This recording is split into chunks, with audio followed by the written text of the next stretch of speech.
This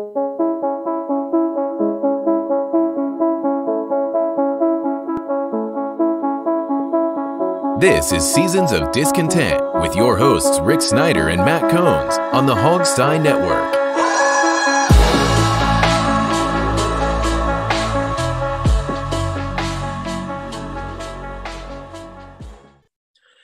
Welcome to Seasons of Discontent, Season 5, Episode 35, brought to you by Rick Snyder's Washington on all social media. And I'm Rick Snyder. And I'm Rudolph. And we're back discussing all things Washington sports and life as part of the Mighty Hogstein Network on audio and here on YouTube for the video. I threw you off, didn't I? Yeah, you almost made me laugh. So. Everybody knows I'm Matt. All right, so it seems like the same show again. Wow, they won another game. That's 3 straight. And they fairly won this game. Of course it was going to go to the last play. I knew that. Mm-hmm. That's how things are. If you didn't know that, you haven't been watching the last 10 years on things. But Washington did beat Seattle 17-15, now 5-6. Plays Las Vegas on Sunday, and then 5 games in the NFC East. I got to tell you, they're in a great situation to be able to make at least the 7th wild card. I don't think they're catching Dallas for the division, but this team has a chance to carve its own destiny. No scoreboard watching. You beat Philly twice, which I don't know they will, but you have a path to the playoffs here. Yeah, that's the thing. I mean, you get that murderer's row of 5 division games in a row, but it's a choose your own destiny at this point. You go out there and you punch Dallas and Philly and the Giants in the mouth, they're not going to go 6-0 in the division. I understand that. But if you do that and you go out, you control your own destiny. They may not catch Dallas, but I guarantee if they go in there and they beat the Giants, Philly, I'll give them Philly twice, maybe. I don't know. And at least one from Dallas. I mean, you're sitting pretty, but it all starts obviously with Vegas, which we'll get into next episode, but it's up to them, man. And once again, their fate is in the palm of their hands. I mean, it's kind of like last year, but Rick, the thing that I have a hard time with this team, and it's been the past 2 years, is you have major injuries to superstars, but yet the team plays better. Look at their defense. They've lost their number 2 overall pick, superstar in the league, Chase Young. They've lost Montez Sweat for multiple games. They're on their 4th freaking center. Ishmael's hiking the ball last night, and they just seem to continue to go about their business. It baffles me. The only thing I can guess is plays are designed more for Chase, or Chase is out there trying too hard and not maybe buying into the team concept. And now that he's not there, Allen and Payne, sure, they want their names in lights just as much as Chase does, but they're more of we're a squad, we're a defensive line. I don't know, man. And then you got guys like Shaka Toney stepping up last night at 2 sacks. I mean, it's crazy, man. It's just, it's exactly like last year.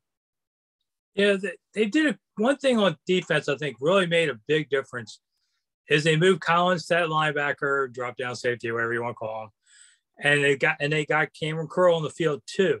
Yep. Now you got 2 guys in a better situation. That's made a huge difference. The linebacker throwing a little more, and they're just playing. I think they are playing better as a team, and I think the schemes are better, and they're playing a little less competition. Don't forget. That 2-6 start happened against some real butt kickers. That wasn't the softer part. Now, Dallas is the only winning team left on their schedule. Mm-hmm. Suddenly everything's flipped the script. I'll disagree with you on that. They did just beat the Super Bowl champions in Tampa Bay. Right, but the 2-6 was against the tough ones. Right, I don't disagree with Tampa. They're playing better, but the schedule's gotten a lot easier now too.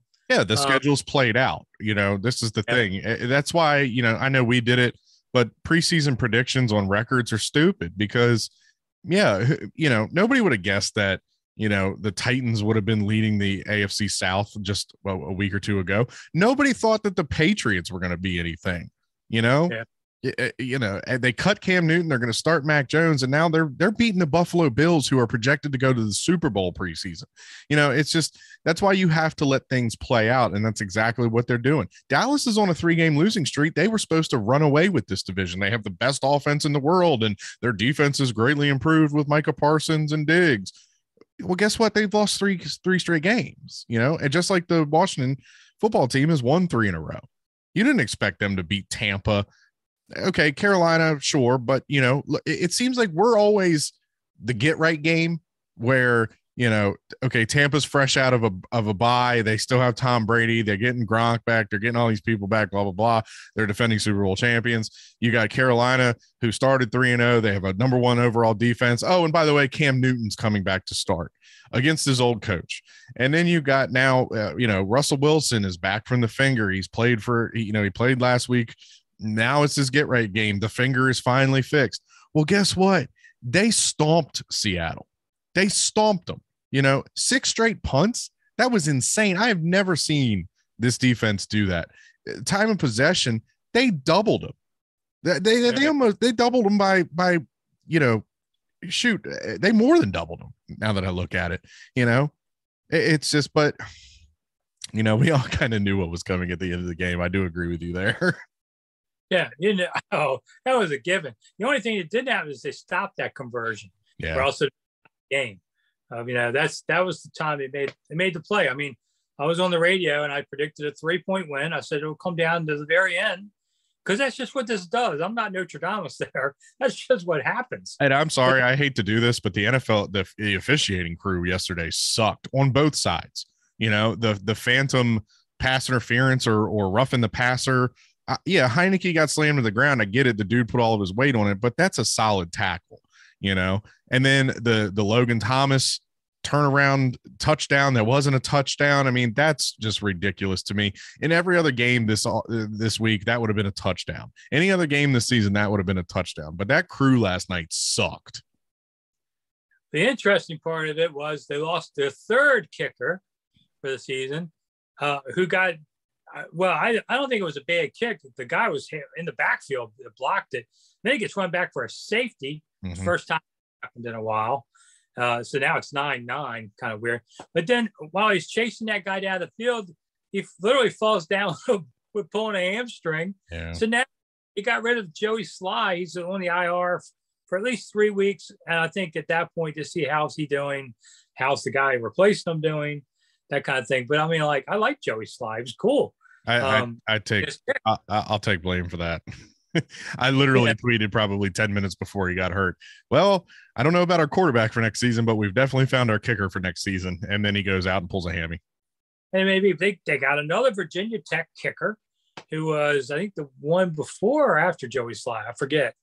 But Brian Johnson, they got him off Chicago's practice squad.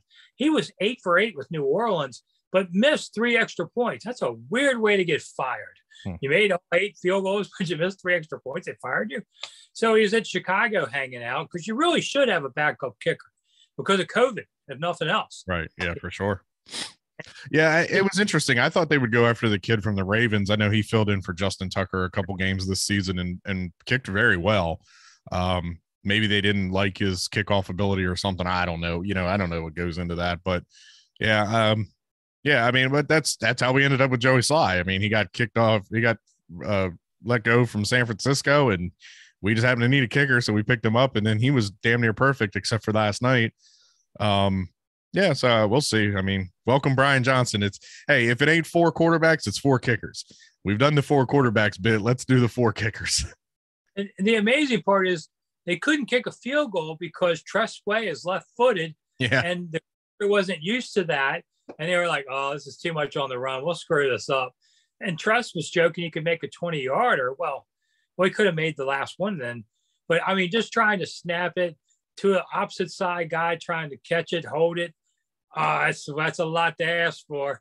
Yeah, so, I can't remember if it was Kime or if it was your buddy Chris Russell. They were tweeting last night that Kyle Allen and Tress Way were over at the kicking net. And Tress was trying to attempt field goals, but it just wasn't working out. So, I mean, Allen, I'm sure he's never had to catch a left-footed kicker. I don't know what that's all about. And, yeah, it is different when you have a left-footed kicker. Plus, I'll be honest with you, Rick, I don't want to see Tress get hurt because Tress is always our special teams player of the year. I mean, that dude is just a monster when it comes to punting, and we saw it again last night. But, it was funny last night. They fixed the turf and everything, and they go out and they have more injuries again. The Schweitzer's probably gone for the rest of the season. Haven't heard anything about him. McKissick got carted off. He tweeted today that he's okay, but sorry, JD, you're not a doctor. I love you, but you're not a doctor. And then, they lose the kicker.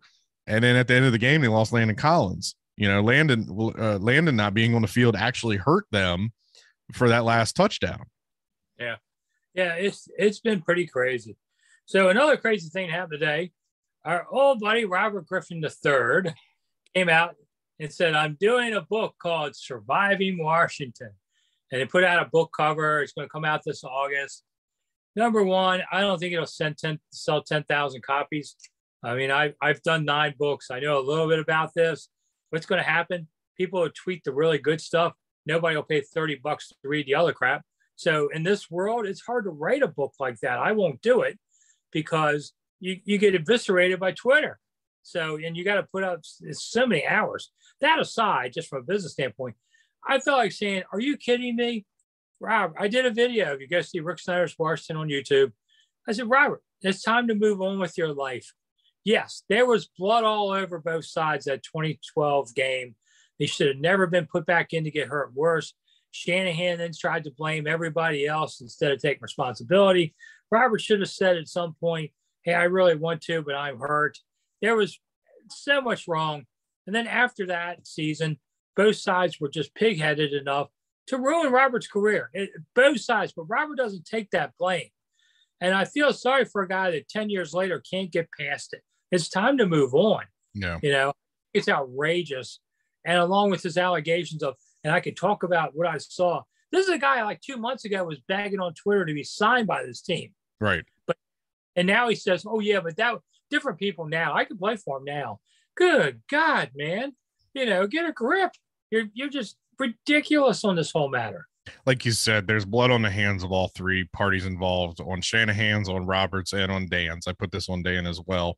All 3 are egomaniacs. We know that. We know Robert is very egotistical. He's always been pumped up as the greatest thing since sliced bread, by his fans, by Baylor, by the fans at Baylor, his father, everybody. I remember when he was here, that was the big thing was, my dad tells me I need to be a drop back quarterback.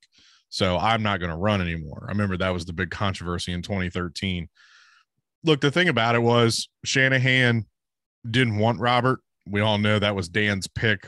That's why they ended up taking Kirk in the 4th round, and they were very ready to play Kirk Cousins and quote unquote stand on the table for him. Look, like you said, all the juicy stuff is going to be tweeted out, but I'm sorry. I don't care what in that book is true and what is false. I wouldn't put that book out, especially when the Washington football team lawyers come knocking on your door and saying, hey, this ain't true and we'll sue you for defamation. But he's got to pipe up, Rick. This is what happens. When Washington is successful, he's got to pipe up. He doesn't pipe up when they're bad. He piped up when they needed a quarterback after Fitz got hurt because he wanted a job. Now he's in the booth telling Florida that University of Florida, they need to hire Tebow as a coach who's never had a damn coaching day in his life. He loves to stick his foot in his mouth, and he's going to do it for however many pages this book is. It's a money grab. It's a look at me attempt just because he's trying to piggyback off of the success. Washington is getting coverage on ESPN. They're getting coverage on NFL Network. So, hey, while we're talking about the Washington football team beating the Seattle Seahawks, by the way, Robert Griffin III is going to release a book. It's PR, man. That's all it is. Well, look at me, because I got to go. So I'm Rick Snyder. I'm Matt. See you soon. Bye.